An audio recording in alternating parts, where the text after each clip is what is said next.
Wherever there are shadows, there are people ready to kick at the darkness until it bleeds daylight. This is Bleeding Daylight with your host, Rodney Olsen. Welcome to a really inspiring episode of Bleeding Daylight. I'm so glad you've joined me. Don't forget to catch Bleeding Daylight on Facebook, Twitter and Instagram. And please consider leaving reviews wherever you listen to podcasts. Many of us face difficulties, but how do you hold out hope when life continues to push you back down, leaving you broken? It took many years, but today's guest finally found that hope.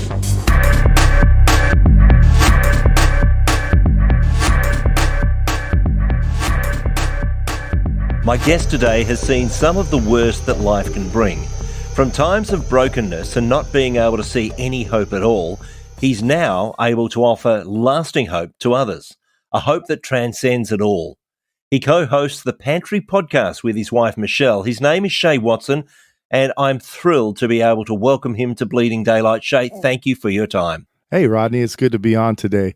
Man, I've been actually following you on Instagram, listening to your stories, listening to your podcast. I love Bleeding Daylight episodes and how people have been broken, but then they come out of that darkness and they get to experience something much better. Well, thank you. And I'm really looking forward to delving into your story today. So let's start really early. Go back to the very early years of your life. How do you remember that early childhood? Wow, let's just be honest on that. Before 10 years old, I don't remember a whole lot. And I think that's because of the traumatic experiences that I had gone through. I grew up in a broken home, divorced parents. Probably not the best timing on telling us about this. They actually broke the news on Christmas Day. And that kind of set a tone on how things would end up going in our lives. My sister and I grew up, so basically with our mother, and our father moved away. And so we kind of just grew up in that one mother home. And it kind of left my sister and I vulnerable as my mom tried to come to grips with the separation from my dad.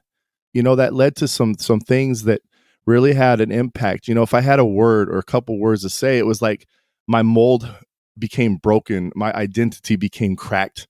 I lost my innocence at 12 years old. My mom was dating, and you know, back in the 70s and 80s, late 70s, 80s, the thought of child predators weren't really in the minds of people back then. It was a concept that people just, I don't know if they didn't want to grasp it or just didn't understand it. But they would give me money. These boyfriends would give me money to go into the video arcade.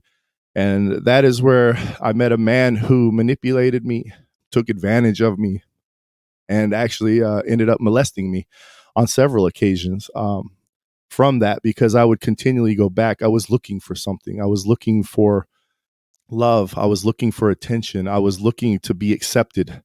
And, you know, I never even told my parents what had happened. I just kept going back.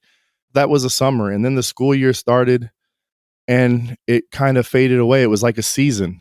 And I never told anyone about this till later in life. There must have been an enormous amount of shame within your own life. We know now that this obviously was not your fault, but did you feel that it was at that time? Did you feel guilt? Oh, absolutely, Rodney. It was a destroyer of what I would call my identity, who I was. I blamed myself. I never even looked at the person that did it as being at fault. I looked at myself as being the one to blame because I just kept going. I felt like it was my choice, and that actually created identity issues within my own sexuality. I'm looking at all of that and thinking the people that you should have been able to trust, the adults in your life, there's your parents, then there's the men that come to visit with your mum and they just want you out of the picture. So they're paying you to go off. And then there's this guy that you're talking about as you're going off to play these games, and he's manipulating and molesting you. What does that do to someone's trust at such a young age? Wow, what a great question. Trust at that age. I became volatile. I pretty much came into my own self thinking that I was the one that had to take care of myself. I had to be the one that would forge my way forward. I was the one that would have to make something out of myself or do something. I didn't really have the trust or actually respect that most kids would have for a normal set of parents. I kind of lost that, and I started forging my own future and moving forward in my own shame. So you're not able to trust any adults because they've proven that. But what about the other kids around you? So, for instance, at school, were there friends there? I had a few friends. I think that I had a lot of relational struggles, making friends, trusting people. You're right. It was tough. It was tough to become a part of because you wanted to be so much more. I remember in elementary school, man, I had just gone through this and I wanted to just be accepted by all the other kids. And, I was the little scrawny kid, believe it or not. If you looked at me now, you'd be like, huh? No, but I was the little scrawny kid. I got picked on a lot. I got bullied a lot. And what's amazing in that whole thing is how sometimes the world wants to hold you down. And I had a young boy who called himself my friend. And my nickname that he gave me was Shea Gay. Now imagine the impact of this. I've been molested. Nobody knows about this. Next thing you know, Shea Gay becomes the nickname for Shea. And I honestly kind of withdrew back and just didn't make good friends. I tried to be a part of all of the kids around the neighborhood. Like I had to be accepted, but because the acceptance wasn't always there, I just withdrew. And what were some of the things that you were doing at that stage to gain acceptance? We hear often of people who try to gain acceptance and they go about it all the wrong ways. Was that your story too? Oh, absolutely. I remember our next door neighbor, they had two boys. And, that was, when you live next door to people, they become your friends, whether they're always great to you or not great to you. That's just, that's just the way it works. That's how, childhood is. And I remember that I experienced marijuana. I drank alcohol because why? They had it. They were doing it. I wanted to be a part of them. So pretty much I ran with the crowd. I remember getting arrested for shoplifting because another one of my friends wanted to go into a store and steal, and they caught both of us. Of course, I had nothing on me at that time, but I was with him. I was blocking so he could take other things. So yeah, I definitely would do things. It didn't matter, good, bad, or indifferent, to fit in with those around me. And did that risky behavior that you were engaging in, did that give you a sense of life or fitting in, or was it just something that you felt you had to do to fit in? I felt like it was just emotion. I was just moving with the tides or moving with life. It didn't really fulfill me. If anything, it just added to the shame. So you're living this life of shame that no one seems to know about. At this stage, you've been still living with your mum. Your dad's far away. What happened to the relationship between you and your father? My father loves me. I would never destroy that love that he has for me. But he also was raised in a home where the father wasn't as communicative, as loving or caring. He just was there. And so I kind of grew up in that same environment. He was there. He took care of us. He paid for school stuff. He paid for clothes. But as far as the building of a relationship and the communication that a young man like myself really wanted in a father, that never transpired. I just didn't have that. So you've been through elementary school, you've been experiencing all these amazing things.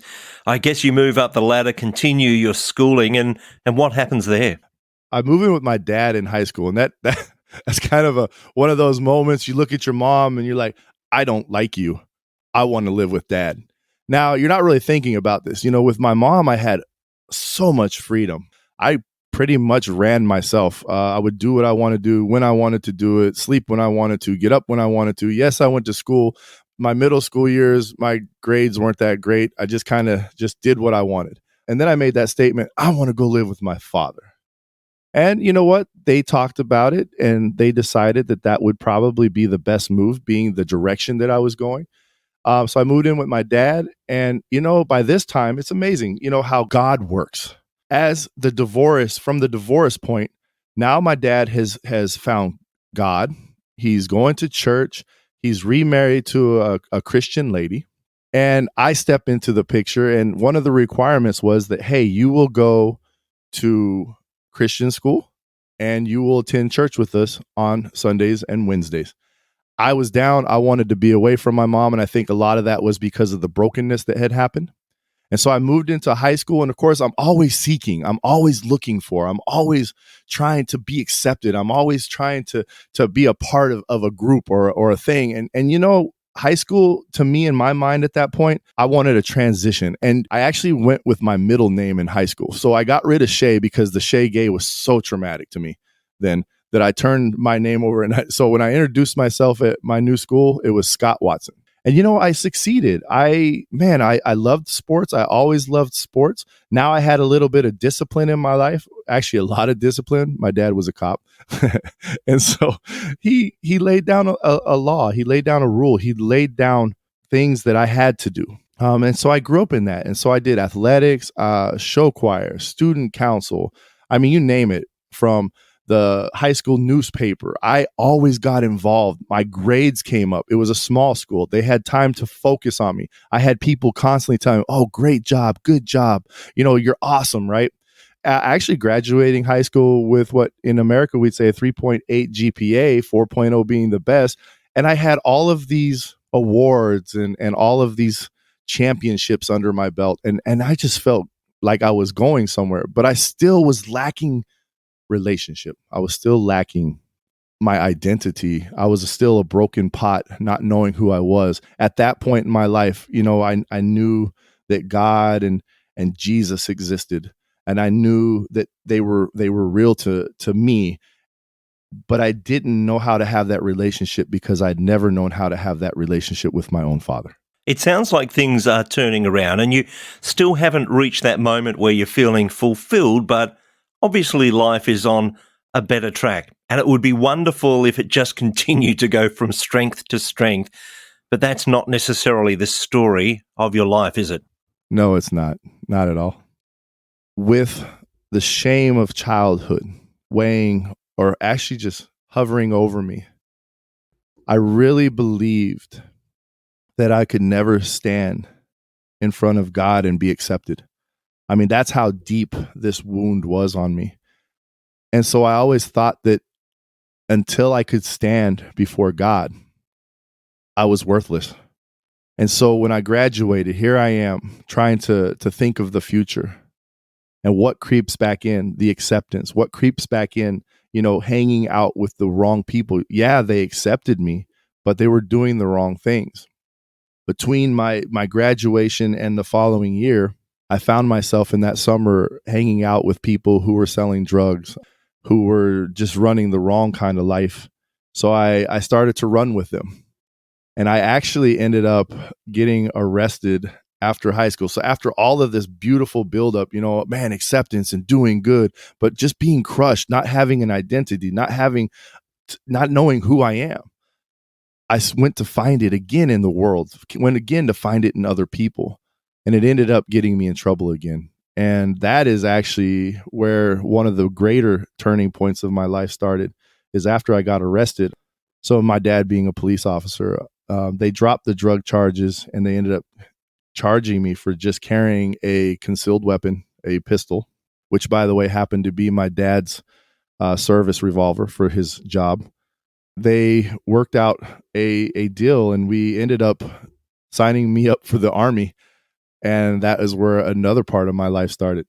It seems that you go through stages of this shame, trying to find acceptance, then going into this disciplined life, and I guess trying to get acceptance in a very different way by conforming.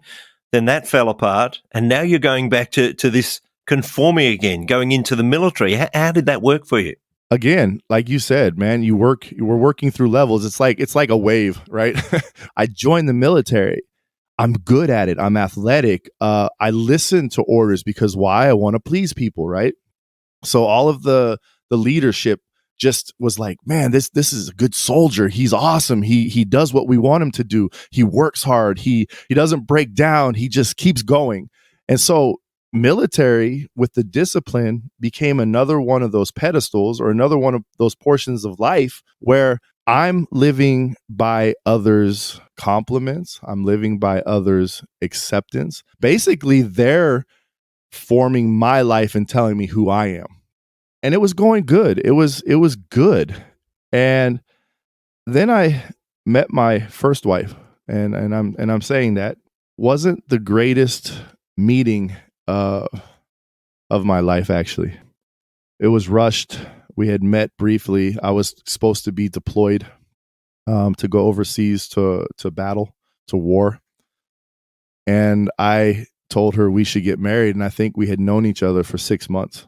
So I just jumped into that relationship, and that brought back, see, I think it's always like you start to feel like you're moving up, you're starting to move forward, you're starting to get away from those feelings of inadequacy, of mistrust, of just pain and the shame that goes with, what you've been through in life, all the mistakes that you've made. The woman that I married, believe it or not, abused me. She was into drugs, drinking. When we would argue, things might be thrown. I remember one time we were in an argument, and as I walked away, all of a sudden I felt a stabbing pain in my back. I had scissors lodged into my back. Did she come up and stab me? No, she threw them from across the room, and they hit perfectly. I ended up in the hospital with staples, with a deep gash about 2 inches deep, an inch off my spine. And of course, when I went to the hospital, I did the thing that most abused people would do. I lied. How did this happen? I fell on the couch. The scissors were there.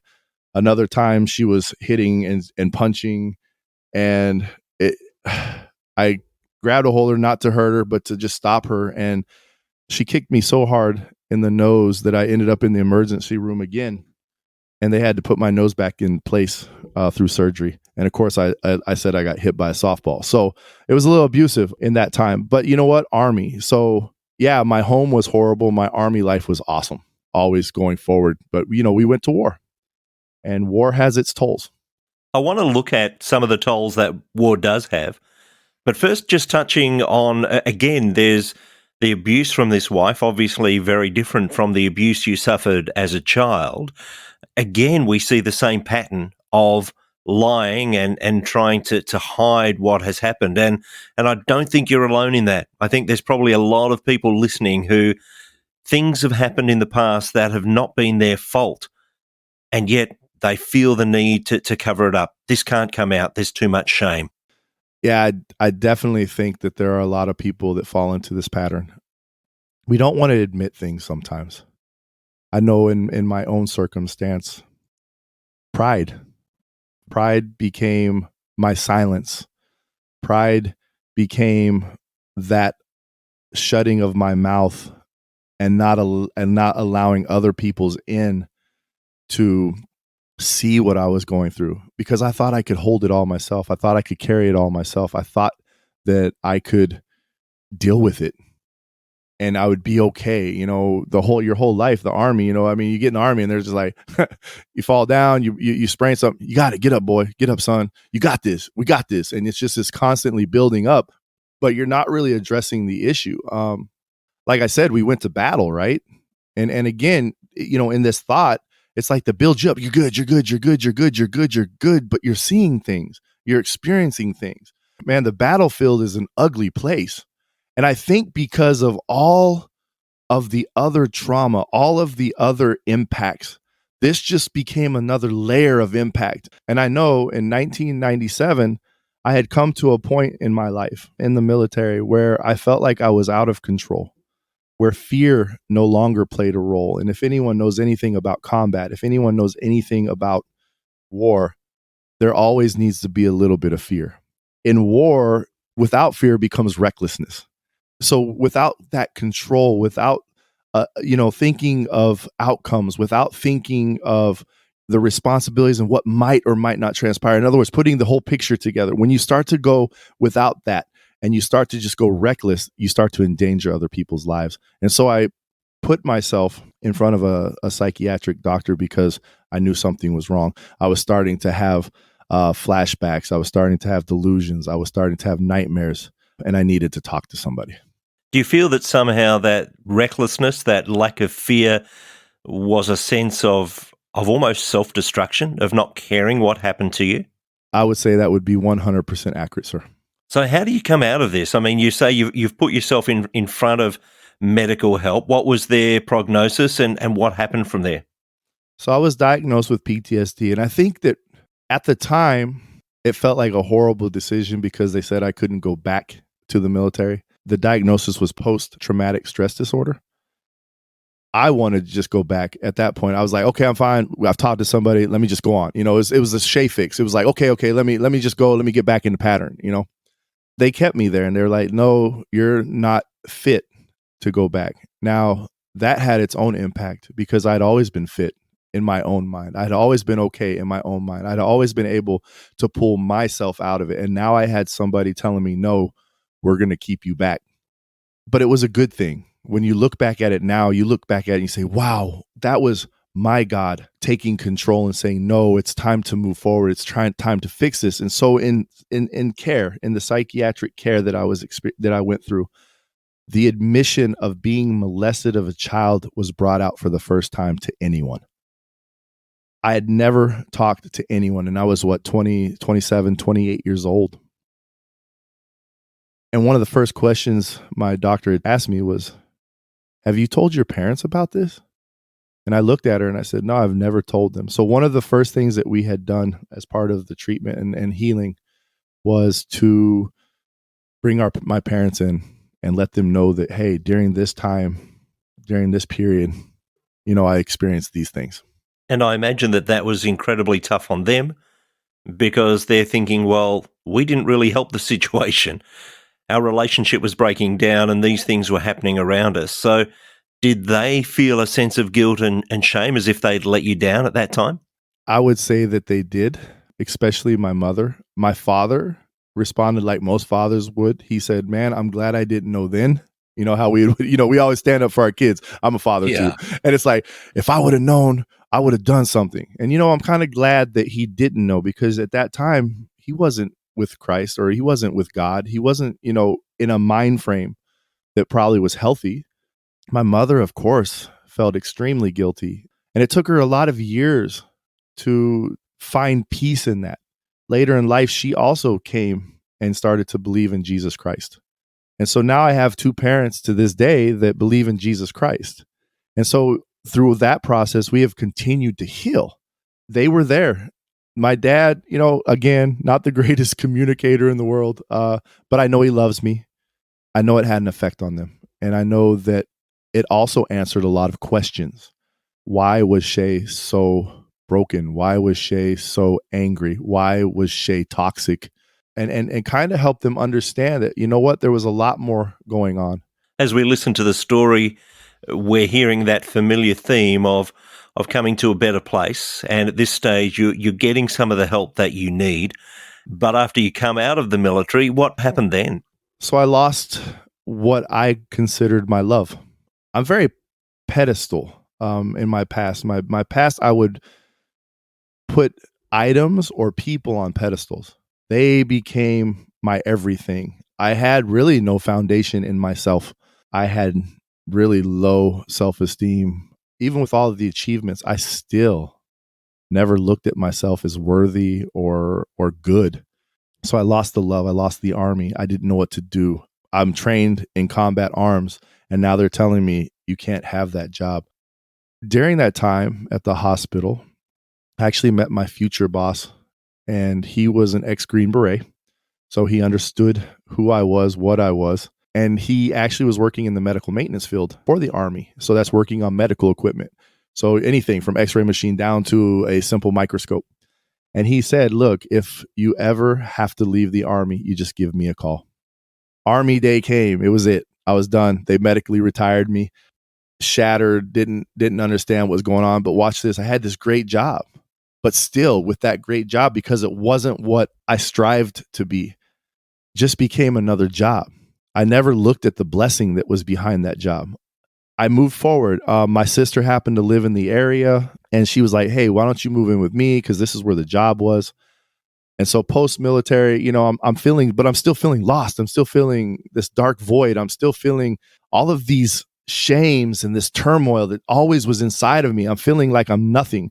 And I have this job, but what did I do? I went out again, and I met the wrong people, and I got myself into drugs. And this time, instead of selling the drugs, I started doing the drugs. And that list of drugs is quite extensive. To be honest, sir, I didn't even want to live. I didn't care if I lived. Here I had this good job. I had a sister who loved me, who was a believer in Jesus Christ, who really through everything, through the drug addiction and just this 2 years that I stayed with her, where people were like, just kick him out, get rid of him. She kept me. She held me. I lived in that darkness. I lived in that shame and that pain. I failed. I didn't finish the army. I wanted to retire. I told everybody I would retire in 20 years. Normally I'd have this job that I loved, that I went forward in, that, people always told me I'm good at. Now I'm starting a whole new job, and it's like, yeah, you're okay, but you're learning, so you're not that great. So again, I'm back at the bottom, and I'm trying to find a way to pull myself out. And still trying to find that acceptance that even as a young child, on that Christmas day when your life was broken apart, on a day that should be one of the happiest days of the year, you find out that your parents are splitting, your life will never be the same again, and you're still trying to find that acceptance as what now, about a 27, 28-year-old man. Yeah. And you know what? I found that acceptance. Again, it's here we go through that pattern. I found that acceptance. I met my second wife. So I had divorced my first wife. We were actually married 9 years. I think out of that whole 9 years, we spent 3 years together. The rest of the time we were separated or away from each other. She was doing her things. Another traumatic story there, but we'll save that for another time. So I divorced her and married my second wife. I idolized her. I put her on a pedestal. I put all of my focus into her. And you know what? In some ways, it had a great outcome. I stopped doing the drugs because my wife had told me, she said, look, if you're going to do drugs, I don't want to be with you. You have to stop doing drugs. So I stopped doing that drug, and then she became my drug. She became my everything. She became my lift, my boost, my high. And of course, when that would fall apart, I would feel empty and alone, and I would react that way. I would react scared. I'd have this elephant on my chest. I mean, the elephant on my chest was in my whole life. I don't know if you've ever heard that expression, but it's just that heaviness. Like your heart aches when things don't go right. Your heart just is just pounded. It's just like, it feels like you're being crushed. And every time that we'd have an issue, I'd feel crushed because I didn't have me. I always had it in someone else. This whole time, work is going great, by the way.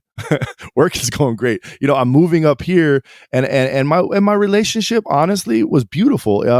A lot of people would say, hey, we want to be like you guys. We want to have that friendship like you guys have. But when we fell apart, we would fall apart because we were alone when we fell apart. We went through some tough times. We went through 8 miscarriages. We went through, the normal wife and husband fights, probably more intensified because we only had each other. And when that fell apart, we felt alone.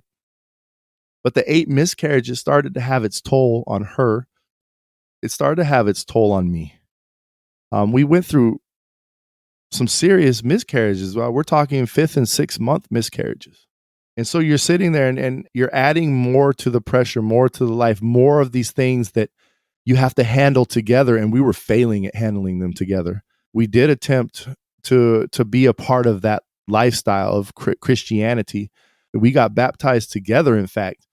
It was like, I was like, yes, maybe we're moving forward here. We're going to get through these miscarriages. We're going to get this. I mean, I think God was starting to call on me. God was saying, no, you can't live this way. I started to decrease my alcohol, and God just kept saying, come on. I could just feel it. I felt that there was a directional change that had to happen. But see, we were on different levels, and she and my wife just kept going deeper and deeper and deeper into darkness. And when I say that, I only mean that in the most loving way. She was in pain, and she didn't know how to deal with that pain. One day she came home and she was like, I just want to hang out with my friends. It was a younger crowd, and I just want to go to the bar. I just want to party. I just want to have fun. And I told her, and this is just me being loving. I said, look, just be home more than you're away. And she went and did what she did. And one day she came home again, and she's like, I just want to start smoking weed. And actually I smelled it on her. I knew drugs. And she goes, I want to start smoking weed. I just want to, start doing these other things. And I looked at her that day and I said, we can't bring that into this house. You know my past. I stopped drugs because of you. And I told her, I said, we can't do that. And that is the starting point of when she started to move away from me. It started out with just weeks apart in our own home, to where one day she just decided that she was going to leave and move in with a friend. And that kind of finalized my second marriage. She never wanted reconciliation. We were fighting, over the reconciliation. We tried a couple times, and she just ended up leaving. And so I was, again, alone. I mentioned at the start that you were someone who really at many times had not seen hope. And even the hope that was coming, especially through those miscarriages of seeing a baby develop, and maybe there's hope there to be dashed again and again. It's hard to understand what that does to a person. So what finally was the trigger to start turning things around for you? New Year's Eve 2013, I was home alone. And, I'd been in this position before. I remember another year way back in my military days with the first wife, where I was sitting in a hotel room alone on New Year's Eve. And of course, that time I turned to drugs. This time, again, although much milder, I just wanted to sleep. And so I drank a couple beers, took an Ambien, which is a sleeping pill, and I just wanted to go to bed. And when I woke up, I was sitting in front of my good friend. He lived about an hour away. And I'm just mystified. I'm sitting in a chair. I wake up in a chair from a sleep, and I look across at my friend. First, how did I get here? I don't even remember driving. Number two, he was sitting across from me. He had a pistol, a gun, sitting on his chair. And I looked at him, and he looked at me, and I said, "Why do you have a gun?" And he said, "Reach inside of your pocket." And I reached inside of my own pocket, and I had one of my pistols on me. I think that was a wake-up call. That was one of those moments where you sit there and say, I don't want to turn to drugs. I don't want to turn to alcohol. I don't want to turn to anything that's going to be destructive in my life. I need to change. And I remembered back to high school. I remembered back to learning about Jesus, learning about God. I never discredited God or Jesus through my whole life. In fact, if anything, I was just too shameful to approach him or talk to him or have a relationship with him. And so that morning, I went home on New Year's Day of 2014, and I opened up my laptop, and I said, you know what? I need to be in church.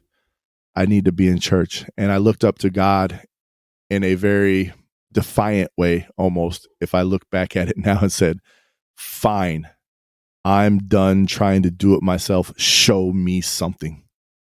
Prove it to me. Prove to me that I'm worthy. Prove to me that you love me the way that I'd always been told. And so I looked up the church that I'm actually in now, Greater Grace Christian Fellowship. It was close. I could walk to it if necessary. I wanted a place where I had no excuses. And so I went to church. And what happened at that church to change? Because you'd known about Jesus, you'd known about God all this time. And the sense I get is that you've been trying to please him just as you've been trying to please everyone else. You've already said that you felt that you needed to shape up before God, before he would accept you. So what was different this time? In one word, grace. And I know that term doesn't always fall on everyone the same way.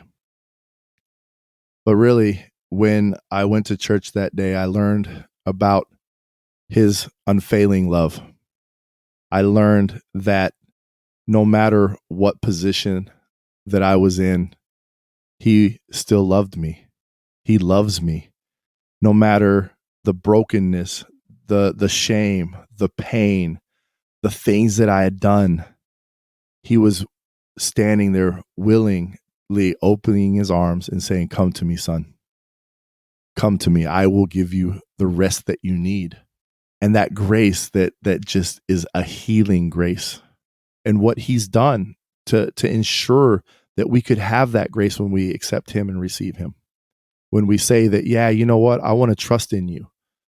And it was the first time that I'd ever heard something other than what I had been used to, or in my head thought in the past that, if you sin, it's the big ad of everybody hears this. If you sin, you go to hell, and that was kind of in my mind that like I had this destiny to hell. And in that first church service, it's amazing how God works. He broke down a message. He gave a message through my pastor to me personally about how you're okay. Just come to me. How did you manage to change your thinking of forever trying to please people and forever trying to please a God who, in your mind, could not be pleased, to just accepting the love from a God who said, it's all free, it's all grace? I think what I had to stop putting in my mind was me going to God and allowing God to come to me. I simply reached out to God and said, show me. If people are going through something right now and they don't feel like there's a way out, sometimes it's just easier. Maybe you don't believe it 100%. Maybe you're like, but is it real, or is this what's going on? Because I lived in the world of, I knew it was real, but I didn't feel worthy enough. I would always find myself coming up short. But I sat there that day and I said, show me. And let me tell you something. When you put a request to God like that, God shows you, like he showed me. Was I perfect? No. I went to church for 1 month, and I was like, yeah, I'm succeeding. Now I travel to Africa a lot. Now I'm all into the mission side of it. But before that, I was traveling to Africa, and I was on the party scene, the club scene, the do it wrong scene is how I would see it. And I went back to Africa in that February, and you know what? I stumbled again. And it was a big stumble. The one thing that I had against my wife coming back into the home was drugs. I ended up finding in Africa, which is very unusual. And I found myself going back to the drugs. So again, back into that pattern. But as I flew home after the month of being in Africa and realizing that, that really isn't the lifestyle that I wanted. That's not what I wanted. I had experienced something better in that January as I was going to church and Bible studies, and I was starting to feel like I was being filled with something that was good. As I flew back from Africa, I made a promise on that plane. I said, God, I will serve you. We can all turn over a new leaf, and several points along your story, you've turned over a new leaf. Things have started to look good, but you can only fake it for so long. Right. This was back in 2014. And this seems to be something that has stuck. So what's actually happened since 2014 when you made that concrete decision? So 2014, there was one more little story that really made the difference in me. And I think this is what solidifies the reality to the relationship that God wants to have with his people. I was at church. I was broken. When you start to realize that the way that your life was isn't necessarily the way it should be, that the things that you invested in, the things that you put your heart and mind and soul into were things that didn't build you up. They actually brought you down. You start to go through this phase of brokenness, and you start to really seek to be different. And I remember going to church, and I came home, and I'm listening. Actually, it's a pretty cool song. It's called "Sweetly Broken" by Jeremy Riddle. So if anyone out there, I'm pumping him up a little bit. I think that's allowed, but you should listen to this song. You should listen to this song because it just says that, even in my brokenness, God says I'm okay. And I fall down in my entryway, and yeah, I'm going to admit it as a man. I laid there crying because I was like, you know what? It's okay to be broken. It's okay because God is going to be there for me. I'm starting to solidify in my mind that I don't need anything else. I just need God. And I kind of shake it all off. I'm listening to that song in my headphones, and I stand up and I walk around to my kitchen. And to this day, I don't understand how, but all of my cabinets were open and the dishes were on the floor broken. And I'm looking at this, and I sit down and I have this overwhelming feeling, right? of like, oh man, I'm trying to get better and I'm just keep running into stuff. And I had this feeling and it said, get up, clean up all that brokenness. And then when I cleaned it up, the floor was completely clean. There was no more dishes, no more broken, no more anything. And I had that feeling, that understanding that God was saying, that is how I cleaned you. You're okay. The funny behind that, I had one bowl, one plate, one cup left. And it would kind of solidify the idea that it's me and you, God. It's nothing else. We're going to build this. You're going to teach me how to love myself. And on that day, he started to teach me how to love myself, something that I had never done my entire life. And so from 2014 to now, that has been the building process. That has been what's been going on. When things start to fall apart, I don't fall apart the way that I used to fall apart. Yes, like you said, there are times, you go through challenges. You go through, man, I got remarried. I'm on my third wife, but this is my final wife. And I can say that wholeheartedly because both of us have a different foundation that we live by. We don't live by our own foundations, our own self, what we believe. We believe in a core value that comes from the Bible and how to forgive and how to give grace and how to give mercy. All of these things that I struggled with my whole life. So now, even when we have an argument, we don't fall away and fall apart. We fall into the Word of God. That has been so healing. When things come up in our path, COVID, right now in the United States, all of the riots, the protests, the things that are going on, the things that bring instability to our hearts and our minds because we just don't know the direction. And I'm not siding either way. I'm just saying that, these things come at you, but he continually takes those stressors away. That elephant that was on my chest in 2014, I have not felt it since. The PTSD that I experienced has now been taken away. I no longer experience delusions, nightmares, and flashbacks. God is doing a work in my life. God has lifted me up, and I have never felt this alive in my entire life through everything that I've been through. There's not just a set of beliefs that you now follow, but there's actually real healing that has happened in your mind and in your body. Absolutely. Absolutely. Beliefs are one thing, but actually feeling the change is another thing. I don't look back at my past and think, oh, how horrible I was. I actually look back at my past and I think, how can I help people that are going through the same things that bring me to where I am today? Healthy, satisfied, joyful, at peace, full of comfort. Because my whole life was anarchy, twisted, broken. And now I feel like I'm part of something greater. And it's not just a set of rules. It's so much deeper than that. It's acceptance. What does life look like for you in the present day? Very busy, Rodney. No, my life today, here's a beautiful one. I hold daughter number 9 in my arms. I have a beautiful wife that is a believer in Jesus Christ the same way I am. More importantly, we are ministers in the Word of God. I lead men's ministry. I attend Bible college. I'm a leader in our church. We do a podcast, the Pantry Podcast, as you mentioned earlier. I still work for the Army, although now that's become my second job. And you know what's amazing about that? When God became my first job, my second job became more fulfilling.